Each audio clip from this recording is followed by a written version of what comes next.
Bueno, yo quiero agradecerle en primer lugar a Carlos, no que me haya invitado, sino que haya tenido la valentía de plantear este tema en estas circunstancias. O sea, démonos cuenta en qué situación está nuestro país desde el punto de vista político, social, y Carlos viene con la idea de un pacto social. Y dicen que en la historia está nuestro futuro. O sea, revisemos la historia y que por supuesto, en la Argentina ha habido muchos pactos a lo largo de toda su historia, ¿no? Desde los pactos con los indios que tuvimos. Fuimos el primer país que hizo un pacto con los indios y después vino Roca y los derrotó, pero militarmente, pero primero hemos había tenido pactos pacíficos. Fuimos un ejemplo en ese sentido. Y yo recuerdo, y se nos habla, ¿no?, del pacto de la Moncloa. A ver, el pacto de la Moncloa fue 2 años después del abrazo Perón-Balbín. O sea, Perón-Balbín hicieron un abrazo que representaba el 90% de los argentinos en el año 72, ¿no es cierto? Y dejaron atrás historias muy difíciles, y dejaron atrás el bombardeo del 55, Balbín preso por Perón, y plantearon la unidad nacional y el proyecto nacional. Y después vino un golpe de mercado que derrotó al gobierno constitucional del 75, como fue el Rodrigazo y todo lo que vino después. Y terminó con esa idea de la unidad nacional. Y después yo me acuerdo otro pacto, más que un pacto, otro sincero acuerdo entre Raúl Alfonsín y Antonio Cafiero en el balcón de la Casa Rosada cuando corría peligro la democracia en 1986. ¿Y saben qué fueron esos pactos? Fueron pactos sin especulación. Fueron pactos sin juegos menores. Fueron pactos jugando a lo grande, no jugando a la pequeña. Porque muchas veces el problema de la política argentina pasa por jugar de una manera miserable o egoísta. Y por eso creo en la grandeza de este planteo que hace el padre Carlos hoy. Porque estamos en una crisis. Y el padre Jorge Bergoglio, en el año 2001, en una homilía dijo: cuando hay una crisis, nos tenemos que acordar de la parábola del buen samaritano, como dijo Gustavo. ¿Dónde está el prójimo? El que queda fuera de la ruta.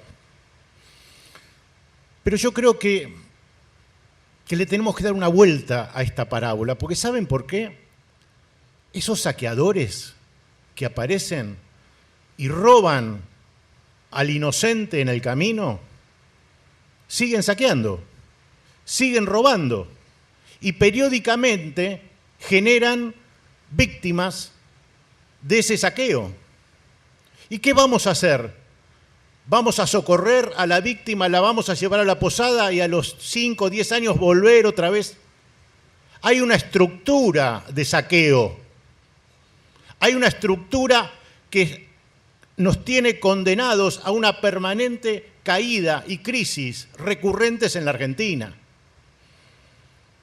Y si no vamos contra esa estructura, vamos a seguir teniendo saqueo y víctimas. Y vamos a seguir teniendo cada vez más gente indiferente que no se hace cargo del prójimo. Por eso es importante que este pacto social vaya a la raíz de los problemas. Vaya a...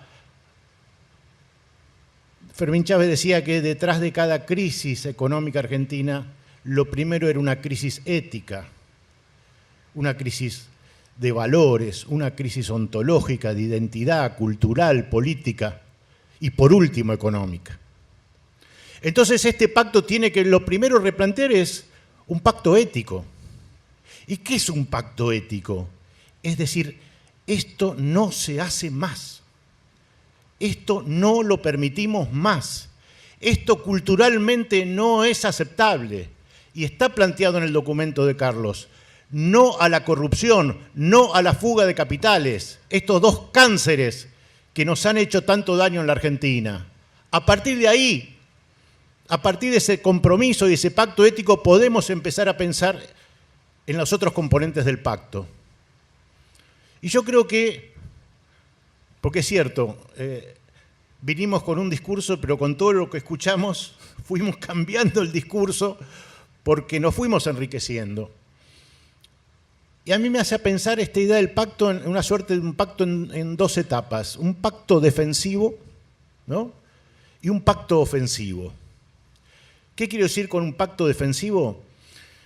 Que tenemos que entender que la defensa de la casa común es la defensa de los bienes comunes. No hay casa común si no hay bienes comunes. Y los bienes comunes no son solamente, como dice la Laudato, el agua, el suelo, la fertilidad, el clima, sino tenemos otros bienes en comunidad. Ustedes saben que hoy la discusión en el mundo es acerca de la gobernabilidad de los bienes comunes. Están los bienes privados, están los bienes públicos y están los bienes comunes. Y yo creo que nuestra agenda debería empezar a poner esos bienes comunes. Por ejemplo, nuestros bienes naturales, que extraordinariamente tenemos en nuestro país, son bienes comunes, porque nos pertenecen a todos los argentinos.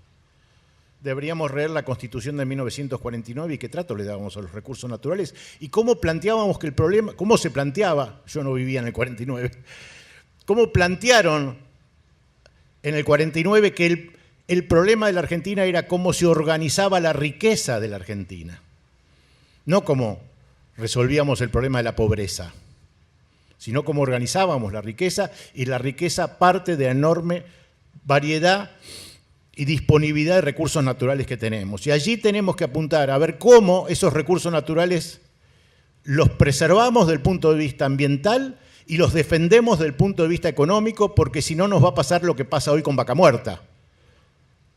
¿Para qué está Vaca Muerta? ¿Para el bien de los argentinos? No, está para pagar la deuda.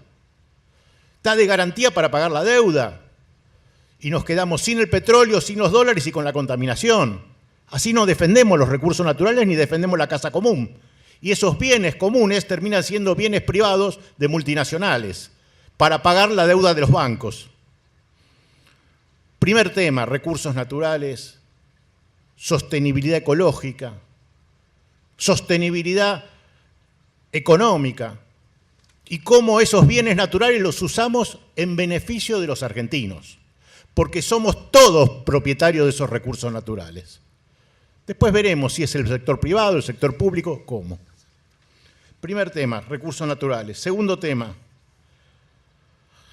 defensa del trabajo, obviamente. El trabajo, no solo el empleo, guarda, acá ya hay se dijo, vamos a hacer una sinfonía. Por ahí uno escucha que defendemos solo el empleo, un patrón, empleo, no. Acá el trabajo tiene una variedad que tiene que ver con la economía social colaborativa y con otras formas de trabajo que las tenemos que respetar.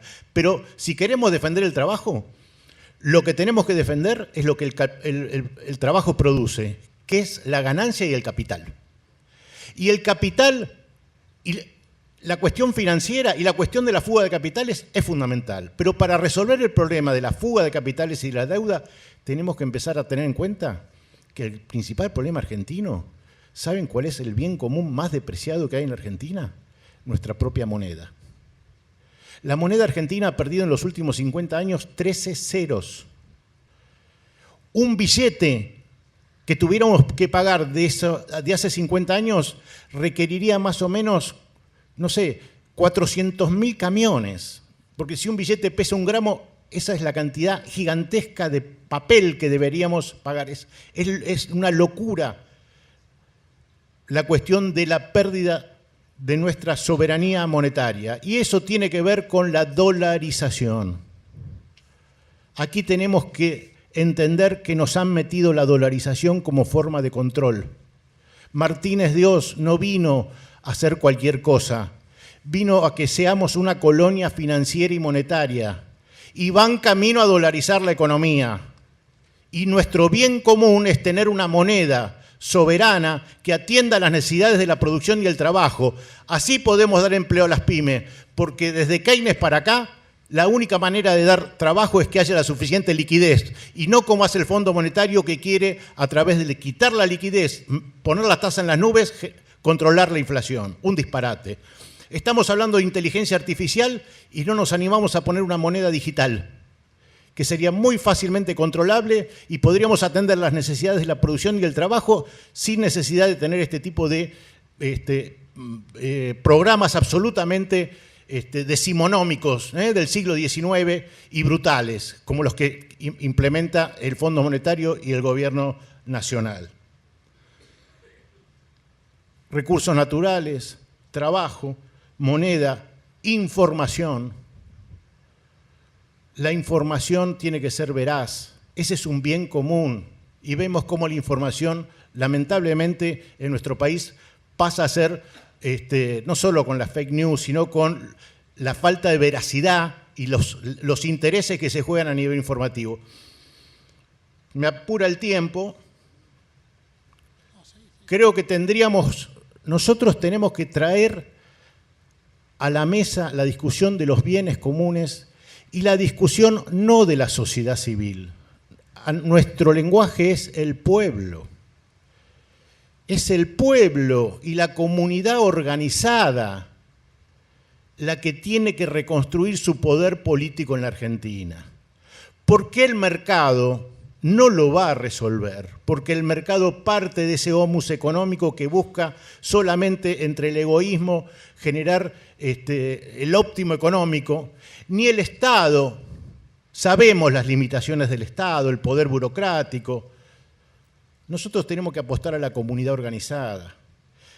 Y la comunidad organizada significa tener un proyecto nacional y tener un pacto social. Un pacto donde, evidentemente, tenemos que convocar a todos los sectores. Yo creo que el llamado que hoy hace el padre Acaputo debería continuarse trabajando en la idea y volviendo a los pactos preexistentes.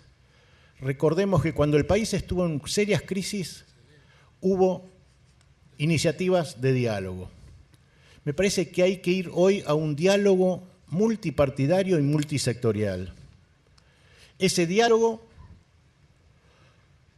esperemos que sea a partir de esta convocatoria y que a partir de ahí podamos reconstruir esta idea de una casa común. Y por último, con esto termino, yo soy uno de los que cree que le tenemos que cambiar la letra al himno nacional.